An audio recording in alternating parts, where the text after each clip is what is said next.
Una de las enfermedades o patologías muy comunes en pacientes hospitalizados y en pacientes que no están hospitalizados es la falla renal aguda. Una patología con altas tasas de mortalidad y morbilidad y con elevados costos para la población. Antiguamente el término que se utilizaba en esta enfermedad era denominado como insuficiencia renal aguda, pero el término ya ha quedado en desuso a partir del año 2008. Actualmente el término correcto que se utiliza es lesión renal aguda o injuria renal aguda. Para la definición de esta enfermedad se toma dos parámetros muy importantes. Primeramente, comentar que la lesión renal aguda es el descenso brusco de la función renal dentro de un periodo aproximadamente de 48 horas o más, para lo cual toma dos componentes muy importantes para su definición, uno que es laboratorial y otro clínico. La definición laboratorial refiere que es el incremento de la creatinina sérica mayor a 0,3 miligramos decilitro en un lapso de 48 horas o mayor a 1.5 veces respecto a su línea basal por 7 días medios. Otro término que también es lo que utilizamos más en la clínica es el descenso del volumen urinario menor o igual a 0,5 mililitros kilogramo hora. Con respecto a estas definiciones, el primer parámetro que se toma dentro de los pacientes hospitalizados es el volumen urinario. ¿Por qué? Porque los niveles de creatinina sérica no suben de manera inmediata cuando ocurre un evento agudo. Tardan en subir aproximadamente más o menos 48 horas. Claro ejemplo tenemos estos pacientes que ingresan con cuadros enterales severos y la función renal normal es su ingreso. Y 1 o 2 días después la creatinina se dispara. Y esto de los niveles de creatinina también dependerá de otros factores, por ejemplo, de la masa muscular, del estado nutricional. Un paciente desnutrido tiene niveles de creatinina 0,1, 0,2, 0,3. Pero un paciente que se dedica a realizar actividad física continuamente tendrá niveles de creatinina de 0,9, 1, porque recuerden que la creatinina, ¿de dónde viene? Del músculo. Entonces, está relacionado directamente a eso. ¿Ya? Entonces, para su definición, recordarse que se toma la creatinina y el volumen urinario. Por eso la importancia en los pacientes que están hospitalizados, se toma o se realiza balances hídricos cada 6 horas, cada 8 horas, para detectar estos cambios de manera precoz. Mire, a nivel mundial se reporta 13 millones de casos por año. Pero miren quiénes son los que aportan más. Nosotros, países en vías de desarrollo, con 11 millones de casos por año. Entonces, países como Latinoamérica, se va a ver estas patologías con mucha más frecuencia. Y miren cuántos se mueren: 1.4 millones. Y de esos, los países en desarrollo aportamos en mayor proporción.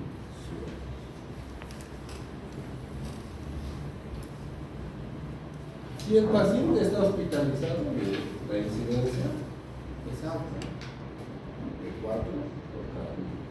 Es obvio, ¿no? Un paciente cuando se hospitaliza para una patología grave. Y eso incrementa.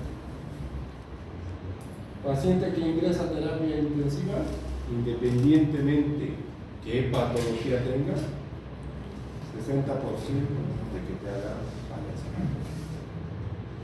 Y los pacientes que vienen a la consulta externa, resfrío, infecciones urinarias, diarreas, un 5% de que hagan fallar. Entonces, cualquier paciente que veamos tendrá que haber la sospecha. A nivel mundial, la distribución pues, es muy variada, ¿no? Obviamente, como hemos mencionado, los países como los nuestros van a tener más hábitos, comparado con países desarrollados, América del Norte, Europa, bueno, Asia también está casi como nosotros. Entonces, la epidemiología de esta enfermedad varía mucho, depende mucho de las condiciones sanitarias de cada país. Dentro de la etiología de esta enfermedad, se lo divide en tres grandes grupos para su entendimiento, para su comprensión. Un componente presrenal que se refiere a volumen. Cuando escucho lesión renal aguda presrenal es porque le falta volumen. Y causas de pérdida de volumen: vómitos, diarreas, choque hipovolémico, las quemaduras, las diabetes insípidas, las poliurias posobstructivas. Entonces, presrenal, falta agua o volumen, bien se acabó. Y es la más común en pacientes. Otra patología pues será pues la que compone los componentes intrarrenales, o sea, componentes que pueden ser afectados. ¿Y qué componentes tiene el riñón? Dijimos, hay un glomérulo, ¿verdad? Hay un túbulo. Y el glomérulo y el túbulo están fijados en el intersticio, ¿verdad? Entonces, si se inflama el glomérulo, va a ser un intrarrenal. Si se lesiona el túbulo, será un intrarrenal. O si se inflama el intersticio, como en el caso de las nefritis, pues será una lesión renal aguda intrarrenal, porque está afectando los componentes propios del riñón. Y por último, no menos importante, la posrenal. Posrenal hace referencia a procesos obstructivos en la vía urinaria. Por ejemplo, causas de obstrucción en adultos mayores de 45 años, ¿cuáles? Próstata, hiperplasia prostática benigna. Cánceres, cánceres ginecológicos u otros cánceres metastásicos también pueden obstruir. Litos o litiasis también pueden obstruir. Entonces el término posrenal hace referencia a obstrucción.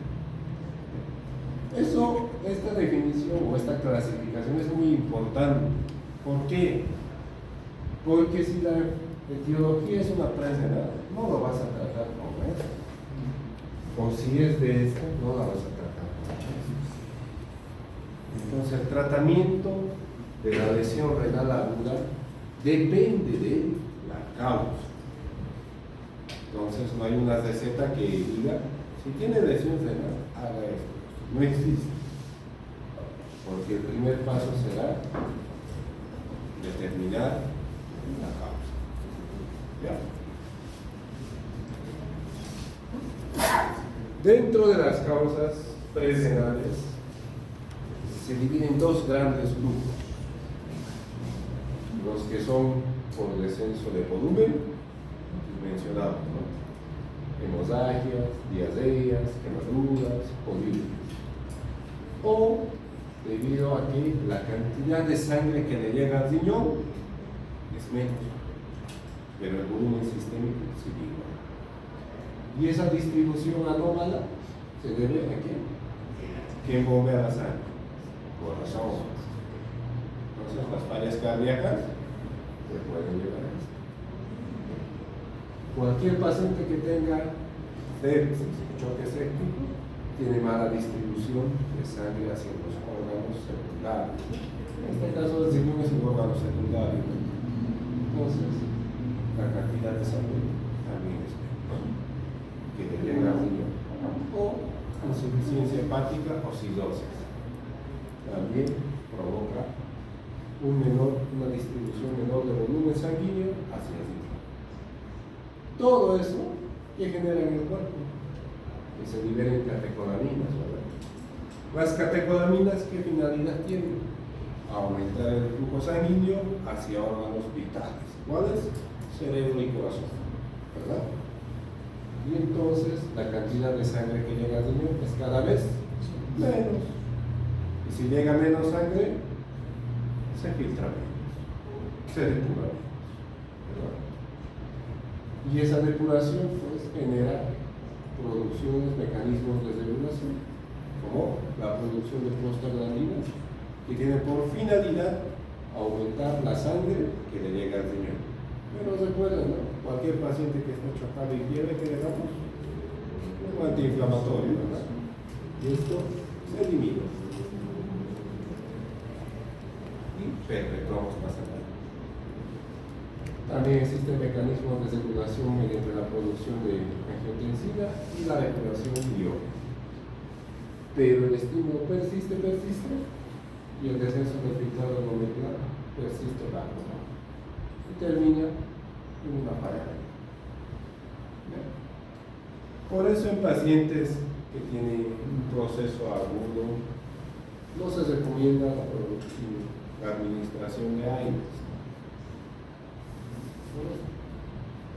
porque las prostaglandinas generan una vasodilatación de la arteriola aferente para que le llegue más sangre al riñón y de esta manera pueda mejorar el filtrado glomerular.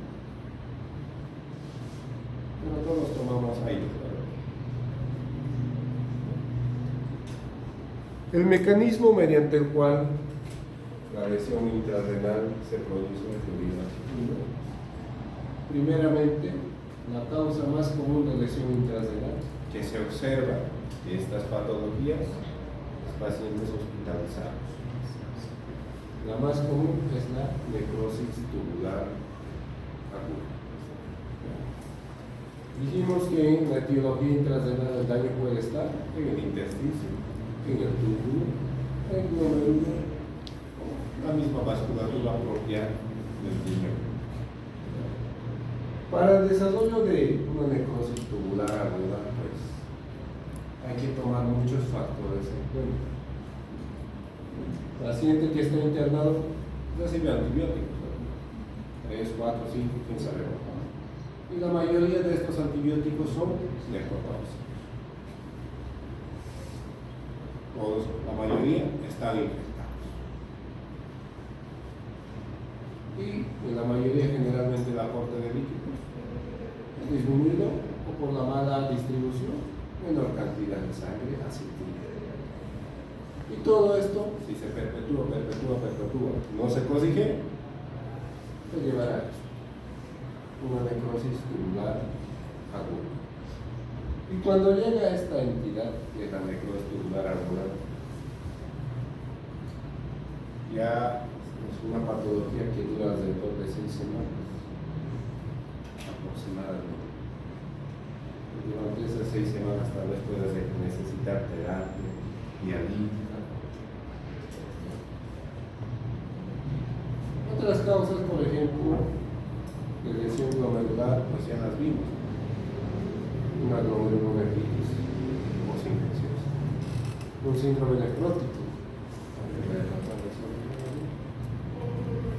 También recuerden que el riñón puede tener malformaciones, un riñón poliquístico, una displasia renal, que también pueden causar eso. Y los procesos vasculares, tenemos cualquier proceso inflamatorio del vaso sanguíneo, que se llama eso, vasculitis. Un síndrome hemolítico urémico, pues, es una microangiopatía que afecta a los vasos pequeños. Y cualquier proceso de trombosis. La trombosis se sospecha principalmente en aquellos individuos que tienen cuadros de deshidratación severa, hacen que la sangre se vuelva más espesa, ¿verdad? Y eso favorece el desarrollo de los trombos, que pueden ocurrir en cualquier lugar. Entonces, los factores etiológicos de una lesión renal intrarrenal son muchos. pasa es esto en pocas palabras.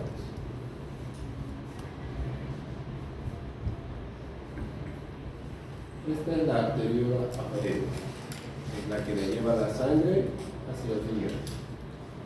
Se filtra y después la sangre filtrada pasa por la arteriola eferente, ¿verdad? Pero esta arteriola eferente no termina aquí, sigue por aquí el vaso sanguíneo. Si la cantidad de sangre que llega es menos, la cantidad que se filtra es menos y la cantidad de sangre que sale por acá, por ende va a ser menos, ¿verdad? Y recuerden que esta sangre que viene acá tiene que llevar los nutrientes, ¿verdad? Porque estas células necesitan alimento para vivir.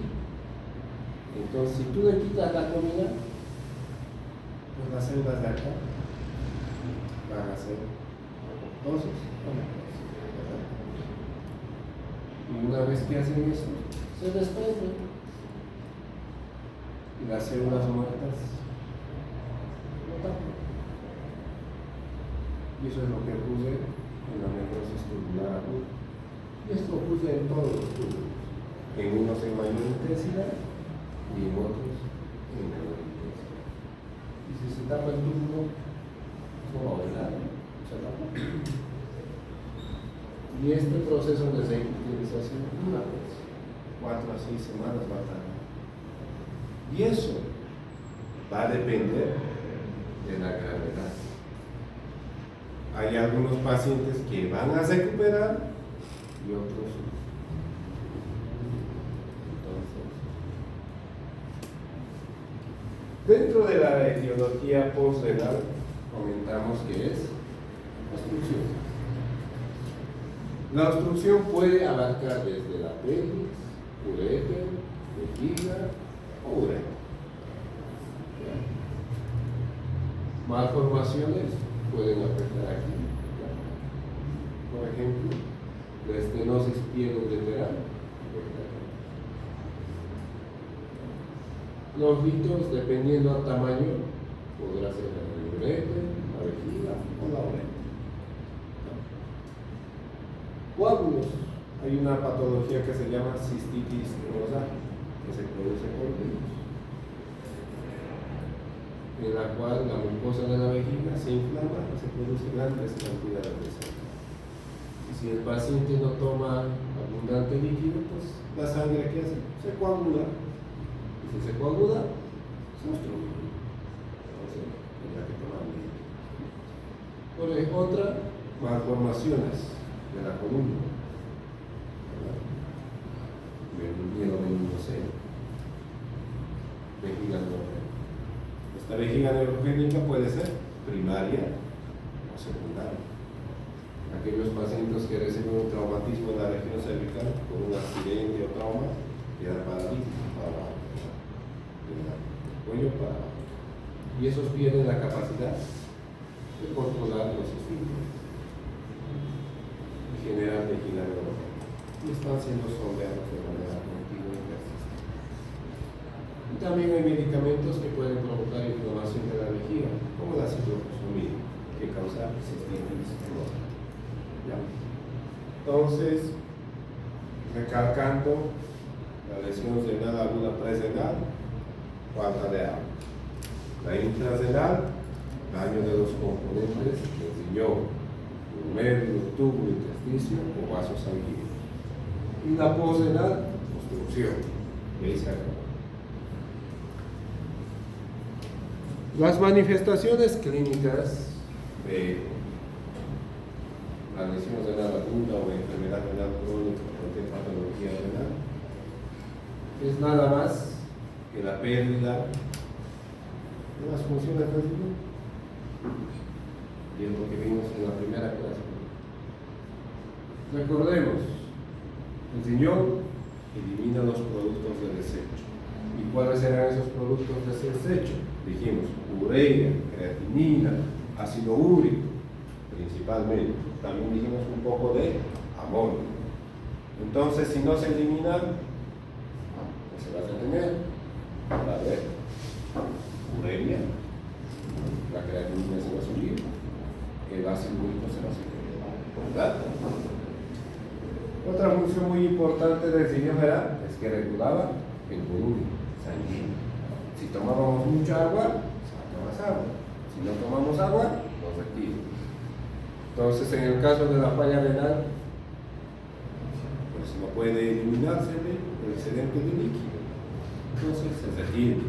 Y cuando se retiene el líquido, ¿qué pasa? Aumentamos el peso, edema, el edema puede avanzar hasta una anasarca. La anasarca también puede llevar un edema agudo del pulmón y fallece. Y recordemos también que si retenemos, normalmente nosotros funcionamos aproximadamente con 5 litros. Cuando se retiene, pues el individuo tendrá 7 litros, 8 litros. ¿Y eso qué va a hacer a la presión?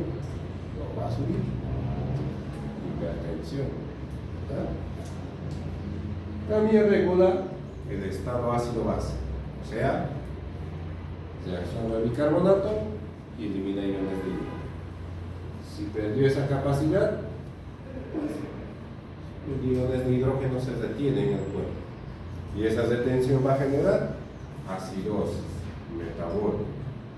Y la gravedad de la acidosis dependerá de la gravedad de la enfermedad. Regula todos los electrolitos del cuerpo, todos, sin excepción. Entonces, en estos pacientes probablemente tengan una hiponatremia, un sodio normal.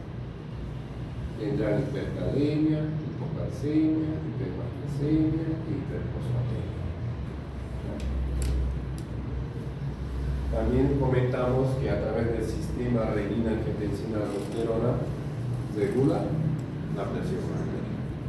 Entonces, en estos individuos cursan con niveles altos de renina y la renina pues eleva la presión arterial. Entonces estarán hipertensos. Otra función muy importante era función endócrina, producción de hormonas. Y esas dos hormonas son la EPO, que es la eritropoyetina, y forma parte del metabolismo de la vitamina A. Pero recordemos que en pacientes con falla renal aguda no va a haber anemia. ¿Por qué? A menos que la causa de la lesión renal aguda sea una hemorragia, ¿no? Pero generalmente no hay. ¿Por qué? Porque ¿cuánto vive un eritrocito en el cuerpo? 120, ¿no? 120 días. Entonces, en un proceso agudo, esto va a estar alterado. La anemia ya es un dato más de una enfermedad renal crónica. Pero, como decir, si la causa no es una hemorragia, claramente se va a ver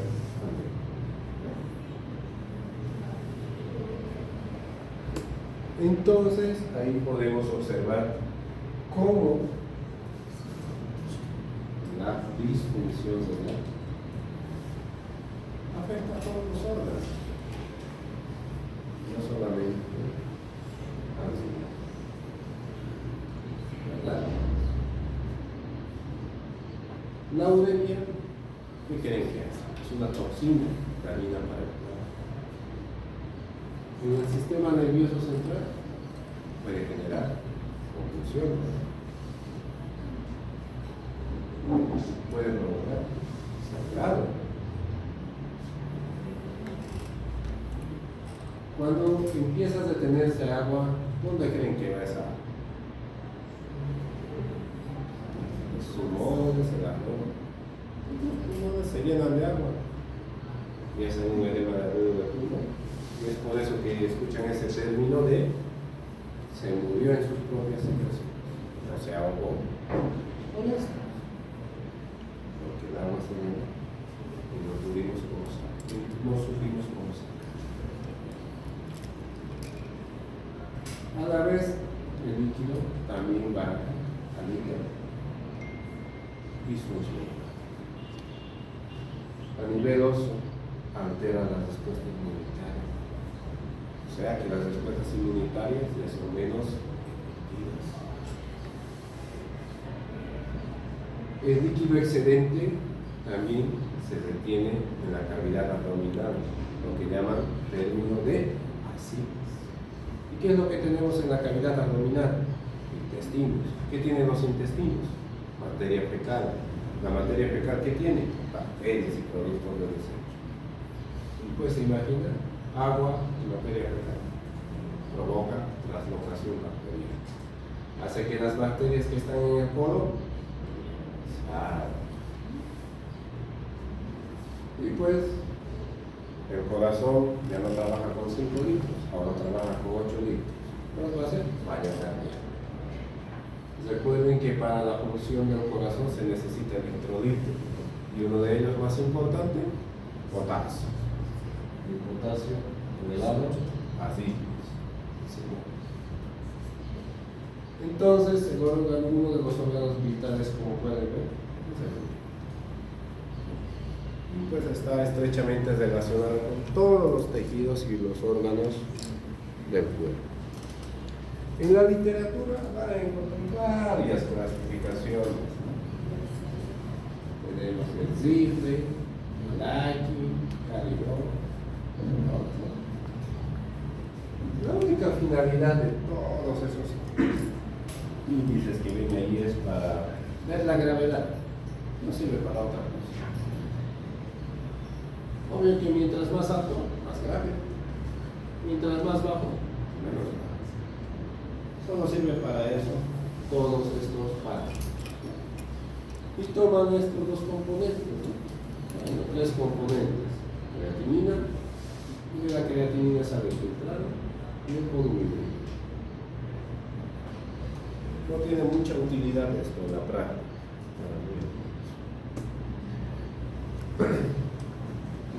Ya vimos entonces que la falla renal puede ser de etiología multifactorial. Ahora hay que determinar de dónde es la falla renal, si es pre, intra o post. Porque el tratamiento va a variar dependiendo de la etiología. Uno de los marcadores muy importantes son los índices urinarios. Entonces, cuando hay muchos índices, significa que ninguno es tan bueno. Por eso hay cambios.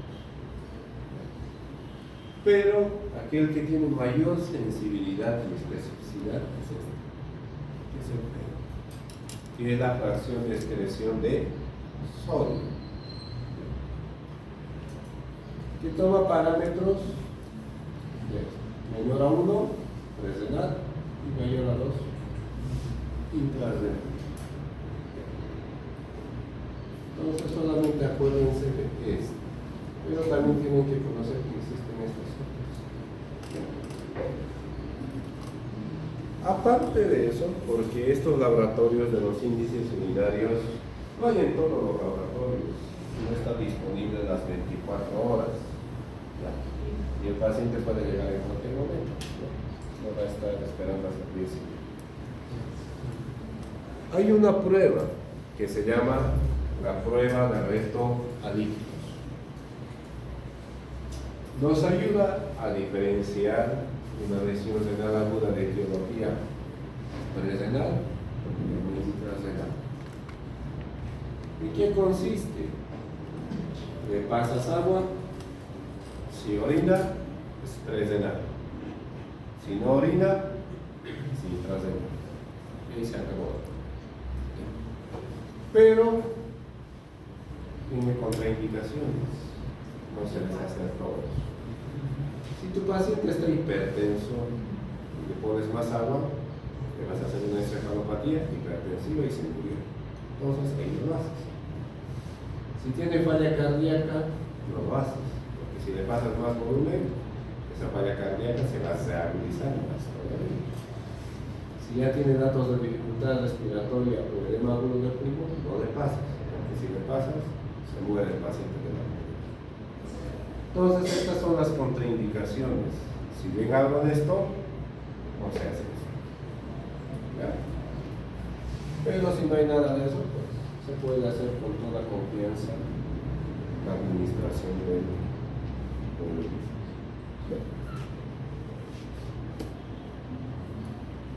Con respecto al tratamiento, hay que tomar primero en cuenta esto. A tu paciente le falta agua o le sobra agua. Y para eso hay que realizar una anamnesis y un examen físico detallado, ¿verdad? Si tu paciente está hipotenso, taquicárdico, con mucosa seca, llenado capilar de 5 segundos, entonces le falta agua. A esa puede pasar ¿qué? Agua. Ya sea por la boca o por la vena, dependiendo cómo está el paciente. Si está consciente, por la boca. Si está inconsciente, cuando datos de discusión, pues por la vena.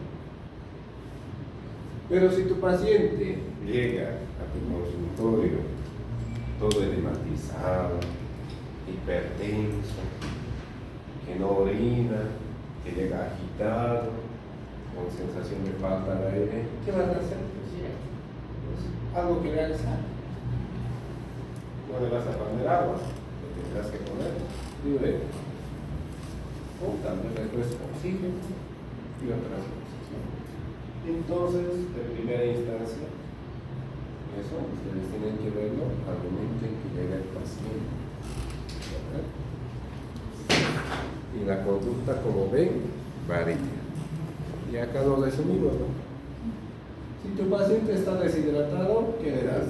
Agua. Si tu paciente está normovolémico, pues solamente lo que le das lo que necesita. Si tu paciente está hipervolémico, pues le quitas el agua y tendrás que sacarle el agua, ya sea con diuréticos o esto que se llama las antídotos. Los diuréticos hay por vía endovenosa, por vía oral, y hay una infinidad. Pueden utilizar el que tengan a la mano. Por ejemplo, si en tu hospital solamente hay hidroclorotiazida, pues tendrás que usar eso hasta que consigan el medicamento que requieran. Con respecto a las antinas, bueno, generalmente esto se utiliza en pacientes que están usando con choque séptico, que han tenido problemas para la uresis, ¿no? En esos casos se utiliza. Pueden ser las antinas con la teofilina y se pueden utilizar. ¿Ya? Y acá está eso, la indicación, que sí actualmente tiene buenos resultados en los pacientes que usan con choque séptico y falla renal. Úsalo y dicen que puede orinar. Y esto pues sí tiene una explicación científica. Por ejemplo, cuando ustedes toman café y dicen que han tomado, ¿no les sacan las de orinar? La verdad. Es por esto, porque el café tiene esto, y eso favorece el filtrado glomerular. Y por eso tenemos esa sensación de querer orinar. Aunque no tomemos agua y tomamos eso, orinamos. ¿Ya? Hasta la fecha actual, no hay una tableta que te diga, tómate esta tableta y el riñón se va a sanar. No existe. ¿Por qué? Y no va a existir.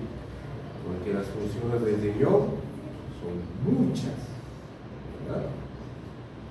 Si tu paciente tiene potasio alto, tendrás que dar medidas antihipercalémicas, como calcio, salbutamol, diurético, insulina, resinas. Si tu paciente tiene acidosis metabólica, tendrás que dar, dependiendo si es agua o bicarbonato. Si tiene hiperuricemia, ¿qué vamos a dar? Para el ácido úrico, aldopurinol, es lo que hay en el medio. En otros países hay algo que se llama vasculicasa. Muy bien. Si el fósforo está elevado, algo que saque el fósforo. De estos tenemos los quelates de fósforo, carbonato de calcio, el cerebramento, que han debido escuchar por ahí. Y la uremia solamente se trata cuando tiene síntomas. Las manifestaciones de la uremia son variadas. En el cerebro ya dijimos que puede ser convulsión. A nivel del tubo digestivo, graves. Puede dar a otras manifestaciones. pues a veces, a pesar de lo que hagamos, no responde. Entonces, el siguiente paso será la diálisis. Y existen indicaciones precisas, no se mete a cualquier diálisis. Bueno, en algunos casos. Si tu paciente tiene potasio mayor a 6.5, ya le diste tratamiento, no respondió, y ya tiene afectación en el corazón, ese es directo para terapia diurética, independientemente de dónde esté. Si la acidosis metabólica no respondió al bicarbonato, pH menor a 7.15 y bicarbonato menor a 12, terapia dialítica. Si tu paciente ya llega con datos de edema agudo de pulmón o hipertensión o presión a órgano blanco, diálisis. La hiperuricemia y hiperfosfatemia mayor a 10, terapia dialítica. Todos son aquellos que no responden. Y la uremia sintomática. Hay algunos pacientes que con una urea de 70 están convulsionando y hay otros pacientes que con una urea de 200 están caminando. Eso dependía mucho de la adaptabilidad del ser humano. Y dentro de las terapias de sustitución hay varias. Si tienes diálisis peritoneal, si tienes hemodiálisis, las dos sirven. Entonces usan cualquiera de las dos. Otra de las terapias que todavía no está muy uso frecuente acá en Bolivia son las terapias lentas. Estas terapias lentas pues se utilizan en pacientes en este tipo de pacientes que están intubados, chocados, en esos sentidos. Se llaman terapias lentas de sustitución renal. Se denomina así porque los cambios hemodinámicos que genera esta terapia son lentos y no causa eventos agudos como esto, hipotensión y convulsión. Pero esta terapia es muy costosa y pocos hospitales contienen ese material o ese equipo. ¿Ya? Bueno, independientemente de lo que hagamos, los pacientes se mueren. Y miren, si en Estados Unidos se muere el 15%, pues acá 30, 40%. Ayer.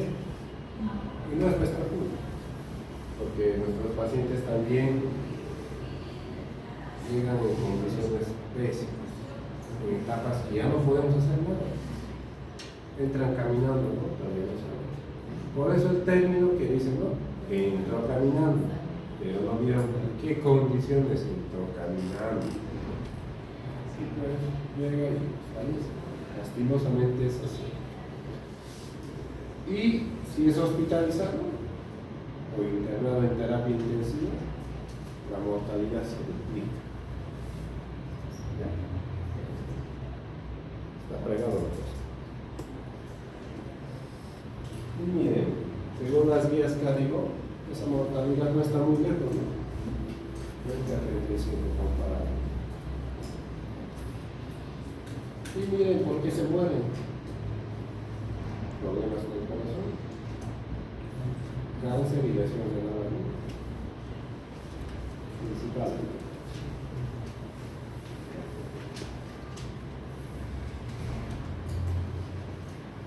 Nos puede dar falla renal y recuperar, ¿verdad? Miren, pero la vida del Señor disminuye.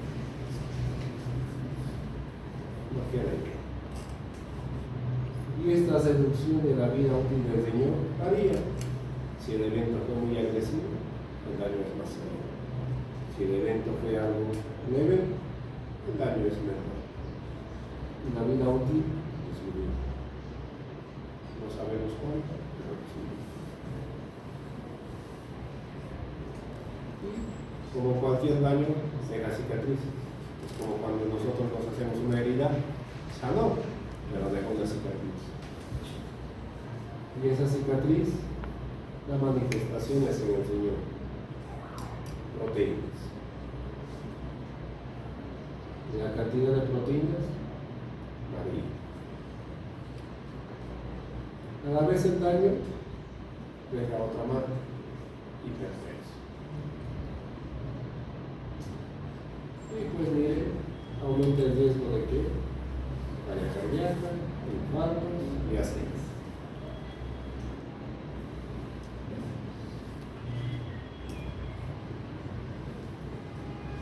Mientras más pequeño, más se muere. Mientras más bajo peso, más se muere. Recuerden que hay malformaciones cardíacas, ¿verdad? Hay que corregir.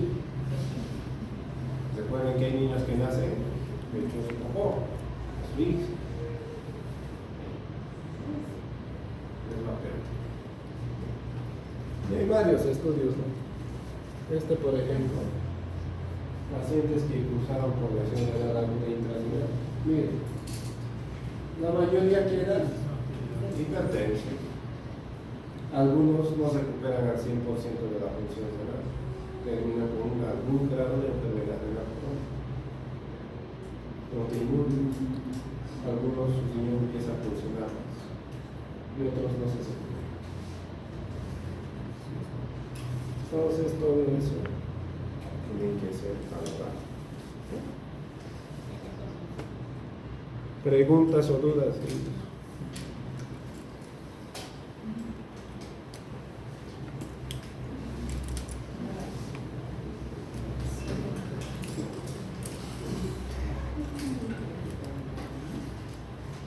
¿No?